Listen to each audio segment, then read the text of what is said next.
So, in an effort to boost up my second channel's reviews, I decided to review the Back to the Future trilogy. So, I will be reviewing all these movies every single week. I will drop a new review of these. I don't think I'm going to do a Pacific Day, considering most of this channel revolves around unboxings, but I will be reviewing one of these every single week. I absolutely adore this movie, and I think it's a movie that I love more the older I get. It's a movie that ages better and better. And what it is I've never realized how ingenious this movie is. Because this is a great movie. And like I think the thing about this movie is everybody loves this movie. If you meet a person who doesn't like Back to the Future movies, sock them in the face and just treat them like they're as much as a piece of shit as Biff is in this movie, because they just don't know what they're talking about.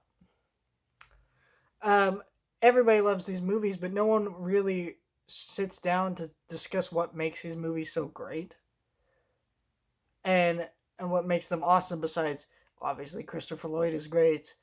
Obviously, Marty McFly is a great character, and Michael J. Fox does a great job. But no one really dives in deeper than that. Like, I might hear a couple mentions of the score being really good, which it is. Alan Silvestri's theme of Back to the Future is so iconic. Bow, bow, bow, bow, bow, bow, bow, bow, bow, bow, bow, bow. That theme is fantastic. But, like, when you break down what makes this movie awesome, it is so much deeper than that. It's an incredible writing feat that this movie is. Because, first of all, I forget who said this quote, but it's a quote that sticks with me with certain movies where fictional universes, the best ones, feel lived in. Like they feel lived in before we push play on the movie. And Back to the Future is so much like that. Because there are so many little lines about these characters and their experiences and things that don't even happen on screen, or the references to things that will happen later or whatever, that just make this world feel so lived in of this town.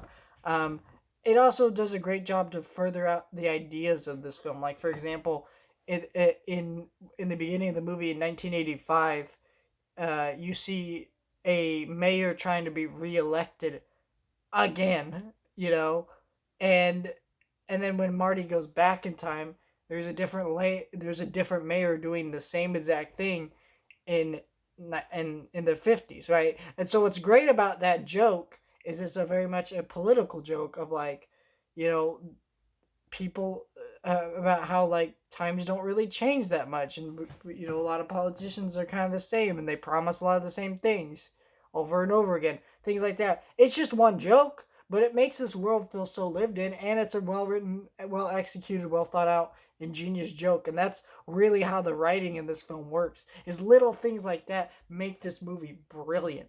I mean, it is just awesome from beginning to end. This film is like the best film I've ever seen when it comes to making the world feel so lived in. I think it's better than Star Wars.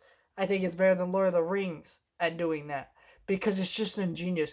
And the way everything's set up, we know we from the first less than 30 minutes into this movie, we know about the clock tower. We know about how Marty and his parents met. We know about the dance. We know all the set pieces that are going to make that third act. And it's ingenious. It's quick writing. It's This movie is so good because it's super funny. It's it's so well paced. It's so well executed through the writing, a lot of the humor, and then there's also this amazing story to it about like generations. And there's a lot of great jokes about the different generations. Marty at the beginning of the movie expresses his passions for music and how he wants to do that, but he doesn't think he can take that kind of rejection. And then he meets his father in the past and realizes, hey, me and my dad aren't that dissimilar to each other, because a lot of us feel that way. Like, you're like, man, my old man's nothing like me, or my parents are nothing like me, and he grows this deeper appreciation for his parents. And it's such a great idea and writing and execution, and it's just all well put together and so smartly and tightly written, and and it's a very smart the message of, our kids better us and our lives. It doesn't really take someone to go back in time and time travel to do that. A lot of parents will admit to you they become better people through their children, showing them the error of their ways, or you know and that's interesting. It's so fascinating. It's just there's so much layers to this movie that just make it such a fantastic movie.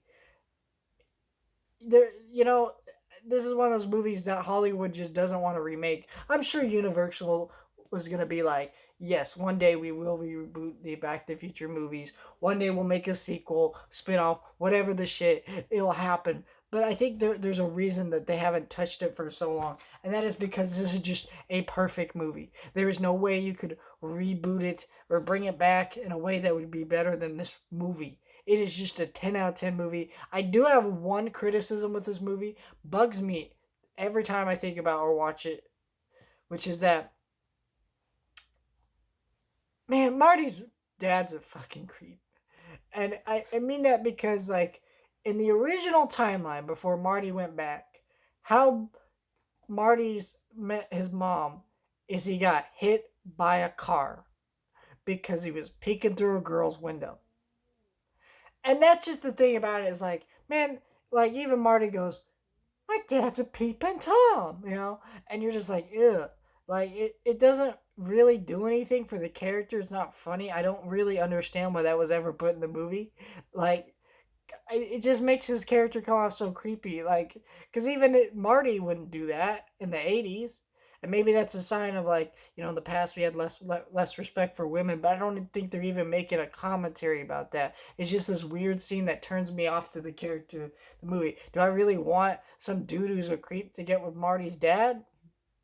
Or not Marty's dad, Marty's mom? But you kind of forget about it because, like, it doesn't really matter. It's just a weird scene that I always find weird in the movie. It's really like 5 seconds of the movie. Doesn't really matter. Just something that bugs me every time I watch this. Talk about a brilliant movie, though. Just insane this movie is. And I will say, I watched this movie in 4K for the first time. This is the best this movie's ever looked.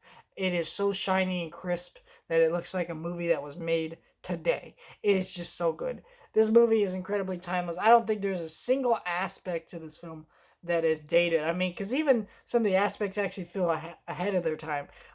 Marty's mom clearly being in an unhealthy relationship at the beginning of the movie and learning to stand up for herself. It feels very pro-feminism, something that didn't seem really in the ideals of the 80s when this movie was made. But, seeing this, like, woman learn to stand up for herself and get the things that she wants by actually going for it and asking it for it, instead of just waiting for men like she was taught to do in the 50s. And so there's that, things like that. It's just, there's a lot of layers to this movie that just seems so well done, and it's just fantastic. I guess another nitpick, if I have to be nitpicky, but I'd love to see at the dance where Marty does the Johnny Be Good thing, but you can very clearly tell that is not Michael J. Fox's voice. I get why it's not, but I feel like they could have made it a little less obvious, like Jeez Louise.